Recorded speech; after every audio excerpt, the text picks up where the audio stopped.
नमस्कार, स्वागत करती हूँ आप सभी का अपने YouTube channel Smita Hindi classes में।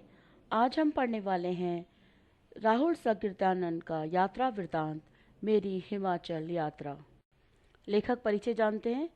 राहुल जी का जन्म 9 अप्रैल 1893 को उत्तर प्रदेश के आजमगढ़ जिले में पंदाहा गांव में हुआ था। केदारनाथ पांडे इनके बचपन के दोस्त थे।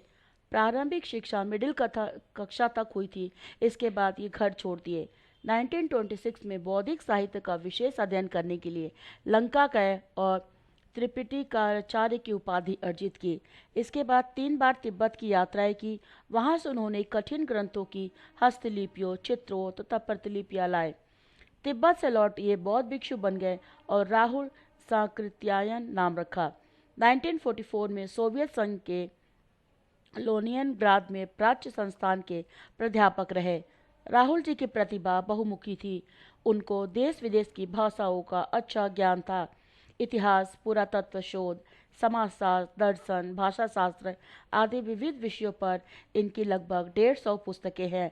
इनको अपने जीवन में अनेक सम्मानित पद तथा उपाधियां प्राप्त हुई है, पुरस्कार मिले हैं। इनकी कुछ प्रसिद्ध रचनाएं हैं: मध्य एशिया का इतिहास, वोल्गा से गंगा, मानव समाज दर्शन, दिग्दर्शन, मेरी जीवन यात्रा, दोहा को शादी।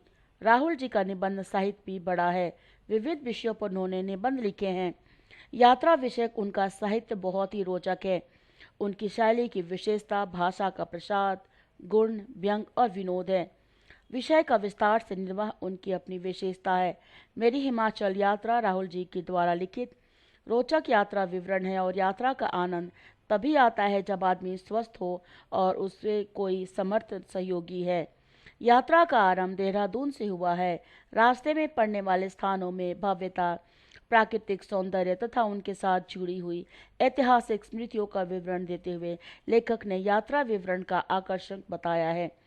रास्ते में मिले तरुण यादव बढ़ोतरी जी के मेहमानी का जिक्र करते हुए चूहड़पुर, नाहन आदि संस्थानों का सुंदर चित्रण प्रस्तुत किया है। लोगों के रहन सहन के साथ भाषा के परिवर्तन का वर्णन करते हुए लेखक आगे बढ़ता है। स्थानों से जुड़ी किंवदंतियां प्रस्तुत करने से यात्रा विवरण अधिक प्रभावशाली हो गया है। यात्रा वृत्तांत का सारांश कुछ इस प्रकार है। राहुल साकृत्यानंद की हिमाचल यात्रा एक अनुभव और जानकारी पूर्ण यात्रा का वर्णन है। उनके यात्रा का उद्देश्य केवल रोमांचक अनुभव साझा करना नहीं, बल्कि हिमाचल की प्राकृतिक सुंदरता और सांस्कृतिक धरोहर के बारे में लोगों को जागरूक करना था। यात्रा की तैयारी में सबसे महत्वपूर्ण था कि साथ में एक साथी का चयन करना। राहुल जी को मधुमेह यानी कि डायबिटीज था और उन्हें नियमित इंसुलिन का इंजेक्शन लेना होता था, जैसे कि मधुमेह पेशेंट जो है वो लेते हैं अब। इसलिए उन्होंने अपने पहाड़ी मित्र शोभाकांत ढकाल को साथ लिया, जो न केवल पहाड़ों में यात्रा के अनुभव से परिचित थे, बल्कि सहनशील और संस्कृत के विद्वान भी थे। यात्रा 10 अप्रैल को शुरू हुई, जब राहुल जी और शोभाकांत जी ने देहरादून के लिए मोटर पकड़ी। मसूरी का सीजन शुरू हो चुका था, जिसमें टैक्सियों का किराया बहुत ज़्यादा बढ़ गया था। देहरादून पहुंचने पर वे पंडित हरनारायण मिश्र के यहाँ मेहमान बने। देहरादून में गर्मी और मच्छरों का प्रकोप काफ़ी था, लेकिन मसहरी ने उनकी जान बचाई। मसहरी यानी कि जो बेड पे लगाते हैं ना, नेट, जिससे कि मच्छर नहीं काटता है, वो लगाया। 11 अप्रैल को वे नाहन के लिए रवाना हुए। रास्ते में चूहड़पुर जगह है, बाजार से होकर गुजरे, जो कालसी नगरी के पास स्थित है। नाहन पहुंचने पर उन्होंने ठाकुर हीरालाल और श्री शेवाल जी से मिलने का अवसर मिला। नाहन, जो एक पुरानी पहाड़ी नगरी है, शरणार्थियों की वजह से अब अधिक समृद्ध हो चुकी है। नाहन में पहाड़ी भाषा की जगह कौरवी भाषा का प्रचलन है। वहाँ के बाजार काफ़ी घने और सैकड़ों दुकानों से खचाखच भरे हैं। शरणार्थियों के आने से नगर की समृद्धि में वृद्धि हुई है। यद्यपि पुराने लोग राजा के शासनकाल को याद करते हैं, परंतु वर्तमान में बाजार की समृद्धि और व्यापार की वृद्धि ने उस शोक को कम कर दिया। शोक यानी कि दुख। कुल मिलाकर हिमाचल की यह यात्रा राहुल साकृत्यायन के लिए केवल एक यात्रा नहीं, बल्कि यह हिमाचल की सांस्कृतिक और प्राकृतिक धरोहर को जानने और समझने का प्रयास था। उनके वर्णन से पता चलता है कि हिमाचल न केवल प्राकृतिक रूप से सुंदर है, बल्कि वहाँ के सांस्कृतिक और इतिहास भी अत्यंत ही समृद्ध है, यानी कि बहुत ज़्यादा विशाल, बहुत ज़्यादा अच्छा फैला हुआ। हिमाचल प्रदेश को देवभूमि क्यों कहा जाता है? प्राकृतिक सुंदरता और धार्मिक स्थलों के कारण। कुल्लू का प्रमुख त्योहार कौन सा है? दशहरा। हिमाचल के वादियों में कौन कौन से प्रमुख पर्वत शिखर स्थित है? धौलाधार, पीर पंजाल। हिमाचल में कौन सा साहित्यिक खेल लोकप्रिय है? ट्रैकिंग। हिमाचल प्रदेश की स्थानीय जीवन शैली कैसी है? सरल और आत्मनिर्भर। मनाली का कौन सा कार्निवल प्रसिद्ध है? Himachal winter carnival. हिमाचल को किस नदी का में रिवर राफ्टिंग की जाती है? ब्यास नदी। हिमाचल के जंगलों में प्रमुख वृक्ष कौन से हैं? देवदार और चीड़। शिमला किस लिए प्रसिद्ध है? हिल स्टेशन और माल रोड। हिमाचल में कौन सा स्थान भारत का स्विट्जरलैंड कहा जाता है? खजियार।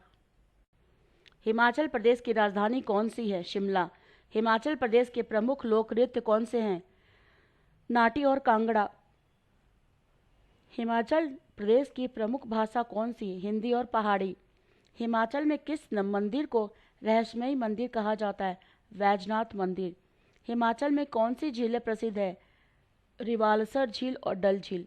हिमाचल प्रदेश का सबसे ऊंचा शिखर कौन सा है? रेवो पुरगिल। हिमाचल प्रदेश में किस फल का उत्पादन अधिक होता है? सेब। हिमाचल प्रदेश के प्रमुख तीर्थ स्थल कौन है?